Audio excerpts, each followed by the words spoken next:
What if the world around you is not what it seems?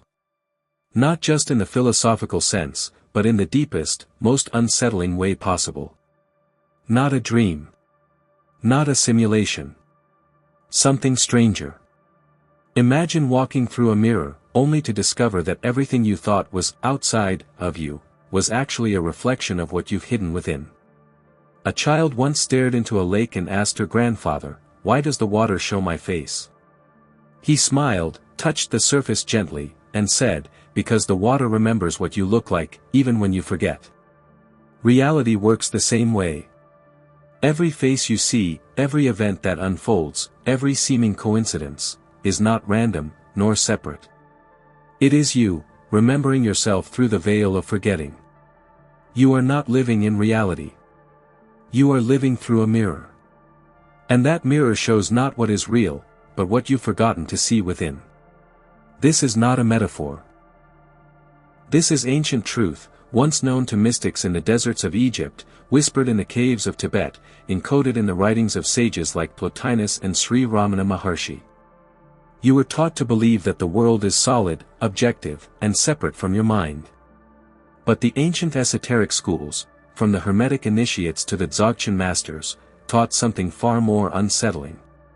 As within, so without. As above, so below. The Kybalion, Hermetic texts. In other words, reality is not real. Reality is a mirror of what you've forgotten. And tonight, we remember.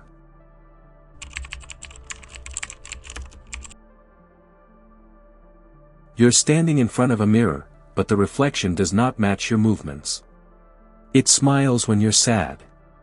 It frowns when you're at peace. You wave, it remains still. You'd feel disturbed. Something is wrong. Something is out of sync.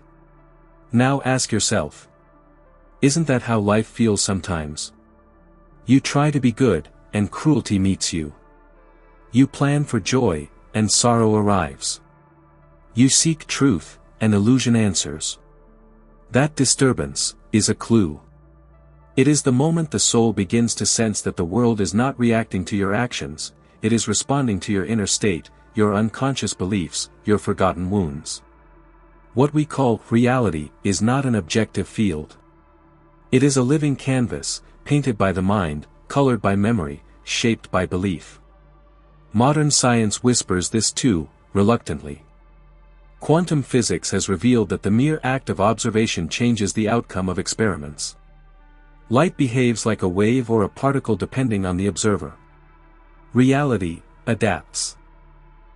And the ancient mystics? They were far bolder. The yogi sage Ramana Maharshi once said, "The world is illusory, only the self is real. The world is the self." Let that sink in. The world is not an illusion separate from you. It is an illusion emerging from you. Like a dream that forgets its dreamer, until the dreamer wakes up. We've been taught to believe in a fixed, outer world. But what if that world is just the echo of your unexamined inner terrain? Your doubts, fears, desires, they shape the hologram you call life. Until you remember who you are, the mirror remains distorted. But when you remember, oh, the mirror clears. And reality begins to shift.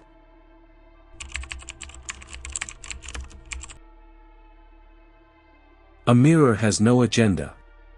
It does not judge, it does not lie, it does not flatter. It simply reveals. And so does life. What you see out there is never random. It is feedback, divine, precise, and sometimes uncomfortable, showing you where your attention, your wounds, and your forgotten truths still reside. You meet someone who betrays you. Look deeper, is there a part of you that still betrays your own voice? You feel unseen or rejected? Could it be that you are the one who hasn't truly seen or accepted yourself? Life echoes your inner frequency like a tuning fork in a chamber of stars. The pain is not punishment. The struggle is not failure. They are mirrors, sacred reflections, calling you home to what you once abandoned. This was the essence of Carl Jung's insight when he said, Until you make the unconscious conscious, it will direct your life, and you will call it fate. The people you attract, the patterns you repeat, the situations that haunt you. These are not your enemies. They are teachers. Mirrors. Symbols of what you've forgotten, about your worth, your power, your divine origin. The ancient Gnostics believed the world was a reflection of Sophia's descent, the divine wisdom falling into matter, forgetting herself, until the pain of separation triggered remembrance. This myth is your life. You, too, descended into this dream, into this real world. You forgot. You splintered. But the mirror has never stopped speaking. It shows you where you're still lost. Where you need to heal. Where you must remember. And here's the secret. Once you remember even a fragment of who you truly are, the mirror must change. Because it was only ever showing you, you.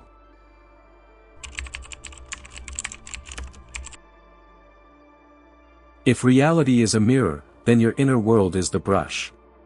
And remembrance is the act of painting with intention. But how do you remember what you've forgotten? How do you tune the reflection, to reveal the truth? The mystics did not leave us empty-handed. They gave us maps. Methods. Practices to restore the soul's forgotten light. Let us explore 3.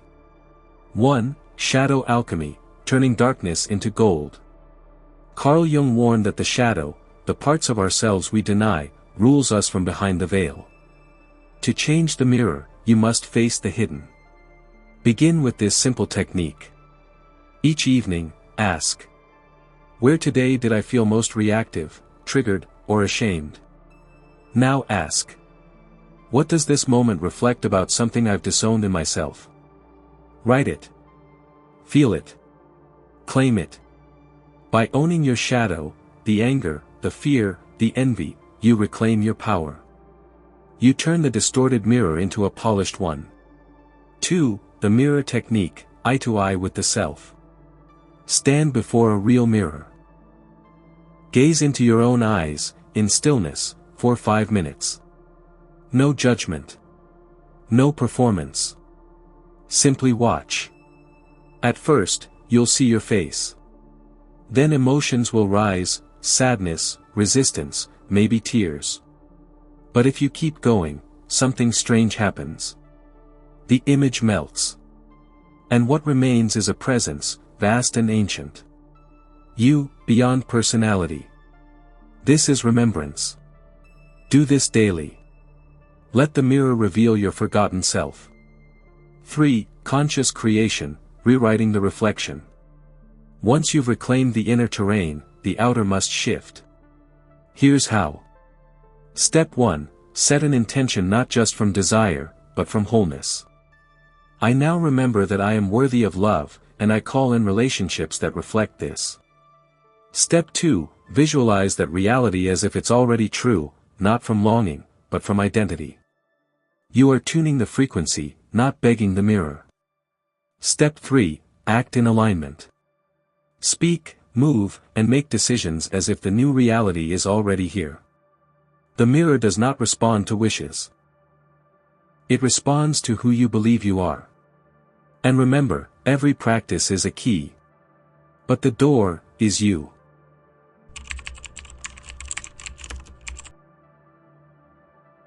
Chased shadows. Fought illusions. Forgotten your face. But the mirror was never your prison. It was your teacher. Your guide. Your silent companion, patiently reflecting what your soul was ready to see. Now you remember. You are not the reflection. You are the light behind it. The ancient sages didn't want you to escape the world, they wanted you to awaken within it. To look at the mirror and know. This is not reality. This is a reflection of what I've healed, or what I've hidden. When you walk through life with this awareness, the world softens. You stop reacting. You begin responding, with wisdom, with presence, with love. You meet others not as strangers, but as fragments of your own forgotten self. The mystic poet Rumi said, Why are you so busy with this or that or good or bad? Pay attention to how things blend. The world is not happening to you. It is happening through you. A sacred mirror, always inviting you to wake up. And so, beloved traveler, next time the world feels chaotic, unfair, or strange, pause. Look deeper. And ask, what part of me is this mirror trying to show me? What have I forgotten, that it's time now to remember? And then, remember. The mirror will shimmer. The illusion will crack. And reality will begin to reflect truth. Not because the world changed, but because you did. Closing call to action. If these words stirred something ancient within you, a forgotten echo, a flicker behind the veil, then this message found you at the perfect time. Now it is your turn to reflect. Waxing crescent moon, share in the comments below. What mirror has life shown you lately? What truth are you ready to remember? Let this space become a temple of voices, seekers remembering together. If you found value in this transmission, offer it forward. Like this video to charge the signal. Subscribe to stay aligned with future teachings. And turn on the bell, so when the next veil lifts, you'll be ready. In the next video, we'll explore how dreams, déjà vu, and synchronicity are not just glitches in reality, but messages from the self behind the mirror. Until then, remember who you are. Remember what is real. And walk gently, for the world you walk through is your own reflection.